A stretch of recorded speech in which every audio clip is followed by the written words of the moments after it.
ছুটির দিনে চিরচেনা রূপে রাজধানী নগরীর বিভিন্ন প্রান্তে বেড়েছে মানুষের চলাচল, বেড়েছে গণপরিবহনের সংখ্যাও। ক্ষতি পুষিয়ে নিতে খোলা রয়েছে অনেক বেসরকারি অফিস। তবে পরিস্থিতি স্বাভাবিক না হওয়া পর্যন্ত বন্ধ থাকবে ট্রেন চলাচল।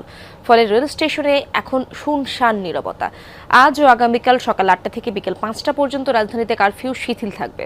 সিলন ফ্যামিলি ব্লেন্ডের কড়া লিকার আর সতেজ স্বাদের পারফেক্ট ব্লেন্ডে স্বপ্নেরা মিলুক টানা। স্বাভাবিক ছন্দে ফিরতে শুরু করেছে রাজধানী। ছুটির দিন হলেও নগরীর সড়কগুলো ছিল প্রাণচঞ্চল। রিকশা, সিএনজি আর অটোরিকশা সহ গণপরিবহনের সংখ্যাও ছিল চোখে পড়ার মতো। শুক্র এবং শনিবার সকাল ৮টা থেকে বিকাল ৫টা পর্যন্ত শিথিল থাকবে কারফিউ। তাই জরুরি কাজ সেরে নিতে বের হয়েছেন অনেকে। ছুটির দিনে রাস্তা ফাঁকা থাকায় চলাচল করা যাচ্ছে নির্বিঘ্নে। তবে যাত্রী কম থাকায় দুর্ভোগে খেটে খাওয়া মানুষ। ঝামেলা নাই।